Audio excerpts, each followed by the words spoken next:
dans 3 versions différentes. Ensuite, je vais vous donner ce que nous avons prévu ce soir, ce que l'Esprit de Dieu nous a orienté ce soir. Quand tu prends Matthieu 7 à 8, la Bible dit quoi? La Bible dit ceci. Ça aura tout son impact quand je vais donner les 2 autres versions qui vont l'accompagner. Nous allons expliquer et nous allons rentrer dans la prière. Alléluia. Matthieu 7, versets 7 à 8. Nous lisons rapidement au nom de Jésus. Demandez et l'on vous donnera. C'est correct. Cherchez et vous trouverez. Frappez et l'on ouvrira. Car quiconque demande reçoit. Celui qui cherche trouve. Et l'on ouvre à celui qui frappe. On est d'accord? Je prends le même texte. Je prends le même texte. Mais je le lis sur la version de Darby. La version de Darby. Darby, c'est un docteur en théologie qui a fait une traduction proche de la Bible, de l'hébreu du grec. Son interprétation est trop proche du texte original. Écoutez ce que Darby dit. 7 à 8. Toujours Matthieu 7. Darby dit ceci. Demandez et il vous sera donné. Cherchez et vous trouverez. Et Darby dit ceci encore. Heurtez et il vous sera ouvert. Louis II a dit frappez et l'on ouvrira. On sous-entend qu'il y a une personne derrière la porte. Quand tu frappes, il viendra ouvrir. Mais ici, Darby dit heurtez et il vous sera ouverte. Je continue. Car quiconque demande reçoit, celui qui cherche trouve, celui qui heurte il sera ouvert. Ça touche mon attention. Selon Darby, il est en train de dire Amen. Selon Darby, il est en train de dire heurter ou encore frapper, parce que heurter c'est synonyme de frapper. Mais lui c'est qu'on dit on vous ouvrira, mais Darby dit ça sera ouvert. Selon l'entendement de Darby, pour que ça soit ouvert, il ne faut pas seulement qu'il y ait une personne derrière.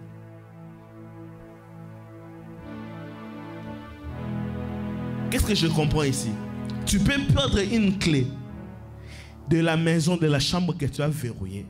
Mais quand tu heurtes, quand tu frappes, tu ne t'entends pas qu'on ouvre.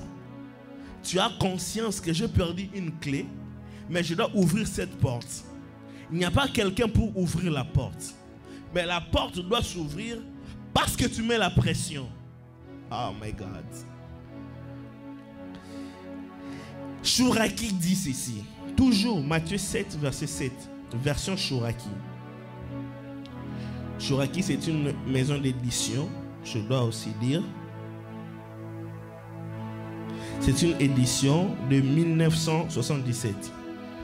Donc moi, je n'étais pas encore né quand on a écrit cette version. Je ne sais pas si toi tu étais déjà né. Moi pas encore. Il dit ceci. Il dit la même chose que Darby. Demandez, il vous sera donné. Cherchez, vous trouverez. Frappez, il vous sera ouvert. Il n'a pas dit qu'on l'ouvrira. Il dit, il vous sera ouvert. 8. Il dit oui. Tout demandeur reçoit. Tout chercheur trouve. Au frappeur, oh my God, il est ouvert. Amen. Est-ce que je peux commencer ce soir? Frapper, en définition, c'est toucher plus ou moins rudement ou en donnant des coups, un ou plusieurs coups. Le fait de frapper, je touche rudement. Ça, c'est ça en fait. Toucher avec précipitation. Ça, c'est frapper. Toucher avec précipitation, un ou plusieurs coups. Ça, c'est frapper. Heurter aussi, c'est différent de frapper. Parce que frapper, je peux frapper sans intention. Alléluia. Je peux frapper sans intention. Mais heurter maintenant, c'est frapper avec intention. Oh my God. Heurter, c'est frapper avec intention, avec précision, avec but. Alléluia. Vous savez, quand un tireur d'élite veut viser, veut tirer sa tire sur son arme, il observe et il lance un coup. Il ne tape pas pour taper. Il frappe, il vise, il heurte avec un objectif. Alléluia. Qu'est-ce que je veux dire en donnant toutes ces précisions?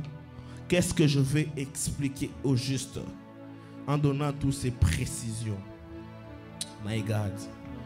Qu'est-ce que je vais dire en donnant toutes ces précisions? Selon Louis II,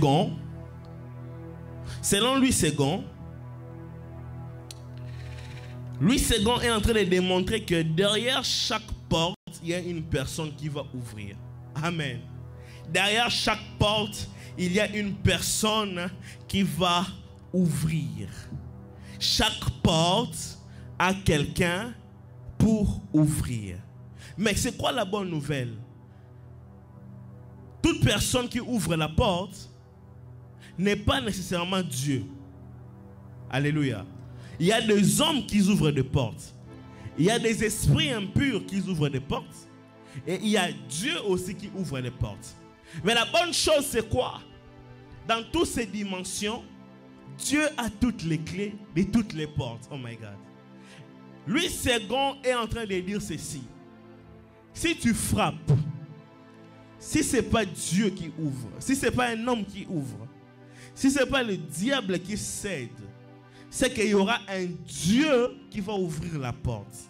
Bien-aimé, j'aimerais t'assurer ce soir, si tu te présentes devant une porte et que tu n'as pas de clé, et que cette porte, c'est une personne compliquée qui est derrière la porte, et que cette bénédiction est touchée par est fermée par la clé et cachée par le diable en personne. Laisse-moi te dire que selon Darby, selon Louis II, j'allais dire, il est en train de dire que Dieu peut ouvrir toutes les portes. Car la personne qui détient toutes les clés sur la terre, c'est l'Éternel Dieu. Parce que la Bible dit quand il ouvre dans Apocalypse 3, quand il ouvre, personne ne peut fermer. Et quand il ferme, personne ne peut ouvrir. Laisse-moi te déclarer ce soir que toute porte fermée, que l'Éternel te l'ouvre ce soir au nom de Jésus. La porte la plus compliquée de la personne la plus compliquée et la porte la plus farouche du diable qui a fait pour empêcher ta bénédiction. Laisse que l'Éternel qui possède tous les clés. Apocalypse 23 est en train de dire il a les clés de la mort, des séjours de mort et de la vie. Que la clé, que l'Éternel t'ouvre les portes qui sont fermées. J'aimerais que quand tu sortes ce soir, que tu mettes en tête que l'Éternel Dieu a le clé de toutes les portes. L'Éternel Dieu a le clé de toutes les portes. Peu importe la personne qui a la clé, peu importe la personne qui a la clé, dès que tu viens devant la porte et que tu frappes, aie conscience que l'Éternel Dieu a toutes les clés. Alléluia. Aucune chose ne peut résister devant l'Éternel. Même la clé, même la porte inventée par les diables ou qui pensent que la clé n'est pas donnée à l'Éternel, laisse-moi te dire que Dieu est omniscient. Les jours où le diable a eu l'idée de faire cette porte, Dieu savait déjà le numéro de serrure de la clé de cette porte. Dieu connaît tout.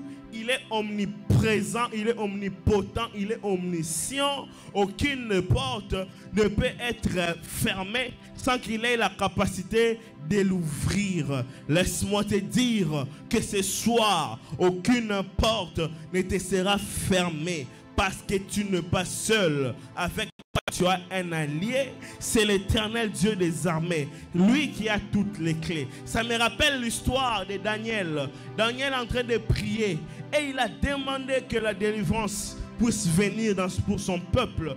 Mais la délivrance était en train de venir avec l'archange Gabriel. Arrivé quelque part, le diable l'a retenu. Le diable l'a retenu et Gabriel n'ayant pas la clé, et Daniel ne sachant pas que Gabriel est retenu dans les cieux, et lui il continue toujours à prier. Il continue toujours à prier jusqu'à ce que Dieu envoya encore un autre archange, Michael, pour ouvrir la porte afin que Gabriel puisse arriver chez Daniel. Laisse-moi te dire ce soir, toi garde tes genoux à terre, laisse à Dieu la charge d'ouvrir les portes qui ont été fermées. Est-ce que je parle à quelqu'un? Jusqu'à ce que la porte s'ouvre, la porte s'ouvre, la porte s'ouvre et elle s'ouvrira certainement. Vous savez, Dieu n'a pas de clés que nous avons. Nous avons des clés normales. Tu viens, tu ouvres, tu entres, tu démarres la voiture. Ça, c'est la clé que nous avons, n'est-ce pas? Est-ce que vous êtes là? Dieu n'a pas les clés que les hommes ont. Dieu a des clés qui ne sont pas toujours conventionnelles. Ces jours-là, Paul et Silas, ils étaient frappés. Ils étaient frappés et emprisonnés, enchaînés dans la prison, en train de chanter les louanges de l'Éternel. Et en chantant, le tout à coup est arrivé. Quand le tout à coup est arrivé, la Bible dit, les portes de la prison s'ouvrirent. Bien aimé, le fondement de la prison s'ébranla et les portes de la prison s'ouvrirent. J'ai une question à vous poser. Quelle clé Dieu avait utilisée pour ouvrir ces portes? La clé que Dieu avait utilisée pour ouvrir ces portes, c'était l'adoration de Paul et de Silas. Je ne sais pas ce qui te tourmente. Je ne sais pas l'objet de tes prières. Mais laisse-moi te dire, celui qui adore l'Éternel, donne accès à ce que le porte de sa vie s'ouvre, même si cela est fermé par l'homme le plus méchant de la terre.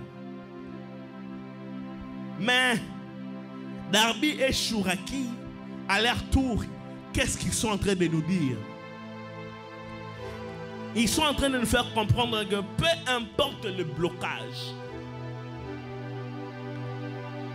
même si c'est le blocage d'un mur,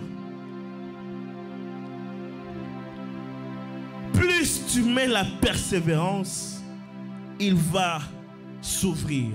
Alléluia. Parce que, écoutez-moi bien, parce que la persévérance est la clé passe-partout que Dieu nous a donnée. La persévérance est la clé passe-partout que Dieu nous a donnée. Bien-aimé, même si ce n'est pas une porte, mais c'est un mur, Darby et Chouraki sont en train de dire, si tu persévères dans la prière, ça va s'ouvrir. À cause de la persévérance.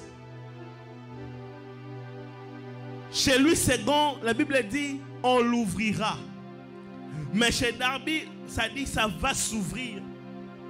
Chez lui second, c'est Dieu qui détient la clé. Mais chez Darby, c'est toi qui détiens la clé. Chez lui second, on dit, si tu frappes, on l'ouvrira. Chez Darby, on dit, si tu persévères, ça s'ouvrira. Laisse-moi te dire ce soir, ne te fatigue pas dans la prière. Ne te fatigue pas dans les offrandes. Ne te fatigue pas dans l'adoration.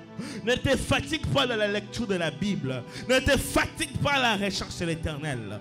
Tu as la persévérance, donc tu as la clé.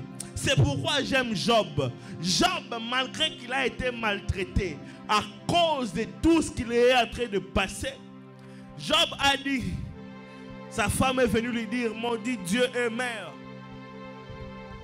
Ses amis l'ont dit, confesse tes péchés. Mais Job n'a pas cédé. Job a persévéré. Job a persévéré. Job a persévéré jusqu'à ce qu'il a dit la phrase la plus importante du livre de Job. Job a dit, mon Rédempteur est vivant, il s'élèvera le dernier. Pourquoi Job a dit cette phrase? À cause de la persévérance. Job, c'est le diable qui lui a attaqué. Job a vu que tout était fini. Job a vu que tout était compliqué. Job a vu que ses biens ont été partis. Job a vu que sa santé est en train de détériorer. Job a vu que sa femme est en train de lui dire maudit Dieu et mère. Job a vu que ses amis sont en train de le condamner.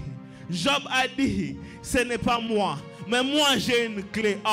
J'ai la clé qui s'appelle la persévérance. Je ne lâcherai pas ces dieux. Je ne lâcherai pas ces dieux. Même si je n'ai plus de moutons, je ne lâcherai pas ces dieux. Même si je n'ai plus de brebis, je ne lâcherai pas ces dieux. Même si je n'ai plus de troupeaux, je ne lâcherai pas ces dieux. Même si je n'ai plus des enfants, je ne lâcherai pas ces dieux. Même si je n'ai plus de véhicules, je ne lâcherai pas ces dieux. Même si je n'ai plus de femmes, je ne lâcherai pas ces dieux. Même si je n'ai plus la santé, je ne lâcherai pas ces dieux. Même si je n'ai plus de vêtements, je ne lâcherai pas ces dieux. Job a dit, vaut mieux que je meure. Vaut mieux que je meure. Mais tant que je vis, je ne lâcherai pas ces dieux. Je veux persévérer. Je veux m'attacher. Je veux rester ici. Jusqu'à ce que ces dieux fassent quelque chose qui étonnera le monde. J'aime le livre de Job. Ce livre a plus de 40 versets, 40 chapitres. Le livre de Job, c'est le premier livre où le premier verset détaille la richesse d'une personne. Mais à partir du verset 2 jusqu'au verset 40 et quelques, on décrit la souffrance de l'homme. Il a perdu des choses une après l'autre. Job pouvait dire, je suis fatigué, je laisse tomber, je ne veux plus voir assez Dieu. Il m'a abandonné, il m'a laissé dans mon triste sort, il m'a laissé sans secours, il m'a laissé sans appui, il m'a oublié. Moi qui suis intègre, moi qui reste sur ses pas, moi qui respecte le sabbat, moi qui vois tout ce qu'il me dit et je ne change pas ma position. Bien-aimé, le verset 1 détaille la richesse de Job. Le verset 2, le chapitre 2, j'allais dire, détaille comment est-ce que les amis de Job sont venus le culpabiliser pour lui dire, Job abandonne, Job tu vas mourir, Job demande pardon, Job arrête ces choses. Job a dit, moi je ne laisserai pas ces choses. Job a dit, moi je ne laisserai pas Dieu. Le verset 2 est passé, le verset 3 est passé, le verset 4 est passé, le verset 5 est passé. La femme de Job est venue dire à Job, Job, maudit Dieu et mère. Job, maudit Dieu et mère. Pourquoi? Parce que la femme a vu Job n'avait plus l'argent, n'avait plus de vêtements, n'avait plus de fortune, n'avait plus rien. Job, maudit Dieu et mère. Job, si tu meurs, tu vas me libérer. Job a dit non, moi, je veux rester persévérant. Je veux rester ici jusqu'à ce que je trouve le secours de mon Rédempteur. Ce que j'aime Du verset 2 au verset 42, il s'est passé 41 versets où Job était en train de persévérer. J'aimerais dire à une personne ce soir, je ne sais pas qu'est-ce que tu endures. Si tu es au premier chapitre, j'aimerais te dire, persévère encore. Il y a le deuxième chapitre. Si tu es au deuxième chapitre, j'aimerais dire à une personne, persévère encore. Il y a le troisième chapitre. Si tu es au troisième chapitre, j'aimerais dire encore, persévère. Il y a encore le 38e chapitre. Si tu es le 38e chapitre, j'aimerais dire à une personne, persévère encore. Il y a le 41e chapitre. Jusqu'à ce que la prophétie que Job s'est donnée en disant, oh mon Rédempteur, oh my God, mon Rédempteur est vivant. Mon Rédempteur est vivant. Il s'élèvera le dernier. Job n'a pas vu comme Louis II qui lui a dit, frappe, on l'ouvrira. Job a dit non, moi je ne suis pas de ceux qui attendent qu'on nous m'ouvre. Job a dit, moi je suis de ceux qui ont la clé pour ouvrir la porte par la persévérance. Job a persévéré. Job a refusé.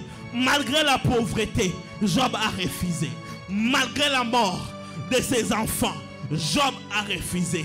Malgré la maladie, Job a refusé. Job a persévéré. Malgré sa femme lui a dit, Job, maudit Dieu et mère. Job a persévéré. Jusqu'à ce que Job a dit, mon Rédempteur, c'est lui qui exauce ceux qui le cherchent, le rémunérateur de ceux qui le cherchent, l'auteur, le compositeur, les consommateurs de la foi. Job a dit, mon Rédempteur, mon Rédempteur est vivant. Il s'élèvera le dernier. Job s'est battu. Job a vu. Il n'y avait pas de porte. Plus des enfants. Plus d'argent. C'était un mur. Oh my God. C'était un mur devant Job. Plus des enfants. Plus des amis. Plus de serviteurs. Plus d'argent. Plus de biens. Sa femme n'a plus confiance en lui. Job était devant un mur. Mais Job devant le mur a dit, mon Rédempteur est vivant. Il ouvrira la porte. Ah, je vivrai. Le verset 42. Le chapitre 42. Le chapitre qui donne la restitution de tout le bien perdu. Laisse-moi te dire, la dimension de la prière, la dimension de frapper dans la prière, c'est pas la dimension des enfants. Ah, est-ce que je peux parler ce soir? La dimension de frapper dans la prière n'est pas la dimension des enfants. Frapper, c'est la dimension des matures. Bien-aimé, si tu demandes encore, c'est bien. Parce que tu vois la personne à qui tu demandes. Tu connais la personne à qui tu demandes. Tu l'as localisé, c'est bien. Si tu cherches, tu as l'idée de qui est-ce que tu cherches. Mais c'est lui qui frappe. Suivez-moi très bien. Premier point, c'est lui qui frappe. C'est la personne qui a localisé la porte. Job savait que ça, c'est le Rédempteur qui doit l'ouvrir. Job dit, mon Rédempteur est vivant. Il s'élèvera. Devant moi, c'est un mur. Ce n'est pas une porte. Je ne vois pas où passer. Mais je vais frapper. Job a fait pendant 41 chapitres le fait de frapper dans la persévérance en disant, mon Rédempteur est vivant. Sa femme lui dit, maudit Dieu. Job dit, mon Rédempteur est vivant. Sa femme lui dit, maudit Dieu et mère. Job dit, mon Rédempteur est vivant. Il s'élèvera le dernier. Job, ses amis lui disent, tu n'as plus d'enfant. Job dit, mon Rédempteur est vivant. il s'élèvera. Les derniers, ses amis les condamnent. Job dit, mon Rédempteur, il voit la porte du Rédempteur. Bien-aimé, le Rédempteur ouvrira une porte certainement pour toi. Je ne sais pas par quoi tu traverses, mais laisse-moi te dire, tu dois frapper devant la porte, devant la bonne porte. Ce soir, je te propose la porte du Rédempteur. Est-ce que je parle à quelqu'un ce soir? Je te propose la porte du Rédempteur. Je te propose la porte du Rédempteur. Je te propose la porte du Rédempteur. Localise ta porte. Tu sais de quoi est-ce que tu as besoin. Localise ta porte. Job a dit, ce n'est pas l'argent que je cherche, malgré que je veux le perdre. Ce n'est pas les enfants que je cherche, malgré qu'ils viennent de partir. Ce n'est pas l'amitié que je cherche, malgré qu'ils me condamnent. Ce n'est pas la femme que je recherche, malgré qu'elle ne veut plus de moi. C'est que moi, Job, je recherche. C'est la porte que le Rédempteur doit ouvrir. Premier point ce soir, localise ta porte. Bien-aimé, ce n'est pas d'abord le mariage que tu as besoin. Ce n'est pas encore les enfants que tu as besoin.